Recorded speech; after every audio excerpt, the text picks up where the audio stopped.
வணக்கம் ஃப்ரெண்ட்ஸ். கருப்பு மூக்கல்ல வந்து ஊற வச்சுருந்தேன் சுண்டல் செய்யறதுக்காக. அதில் கொஞ்சம் எடுத்து வடை செய்யலாம்னு சொல்லிட்டு எடுத்து மிக்சியில் போட்டு தேவையான அளவுக்கு உப்பு, காரத்துக்கு தேவையான பச்சை மிளகா போட்டு கொரப்பாக இந்த மாதிரி அரைச்சிட்டு, இது வந்து புதினா, கொத்தமல்லி, கருவேப்பிலை 3 நல்லா க்ளீன் பண்ணி பொடியாக கட் பண்ணி போட்டு தேவையான அளவுக்கு அது வெங்காயம் ஒரு 2-3 வெங்காயம் போட்டிருக்கேன். கொஞ்சமாக சோம்பு போட்டு நல்லா பிசைஞ்சிட்டு ஈவினிங் ஸ்நாக்ஸ்ன்றதால இப்போ டீயும் போட்டலான்னு சொல்லிவிட்டு டீ பால் கொதிச்சிட்ருக்கு. டீ தூள் போட்டு டீ தூள் கொதிச்சதுக்கப்புறம் பால் பொங்கு வந்ததுக்கப்புறம் நம்ம இஞ்சி போடணும், இல்லாட்டா திரிஞ்சிடும். இஞ்சி போட்டு நல்லா வரட்டுன்னு கொதிச்சிட்ருக்குது. இந்தாண்ட வடையும் போட்டுட்டேன். நல்லா மறுமருன்னு வந்துச்சு, செவுந்து வந்துச்சு சூப்பராக வடை. இந்த வடை ரெடி ஆகிற வரைக்கும் இந்த டீ கொதிக்க வச்சுருக்கேன். இப்போ வந்து சக்கரை போட்டு திரும்ப கொதிக்க வச்சுக்கலாம். நல்லா கொதிச்சதுக்கப்புறம் நம்ம டீ குடித்தா அது வேறு ஒரு டேஸ்ட்டு சூப்பராக இருக்கும். உடனே போட்டு அந்த டீ தூள் போட்டோடனே கலர் மாறிடுச்சுன்னா எடுத்துட்டோம்னா அந்த அளவுக்கு டேஸ்ட் வராது.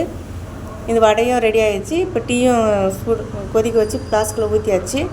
ஊற்றி சாப்பிட வேண்டியது தான். Thank you friends. நீங்களும் செஞ்சு சாப்பிட்டு பாருங்கள்.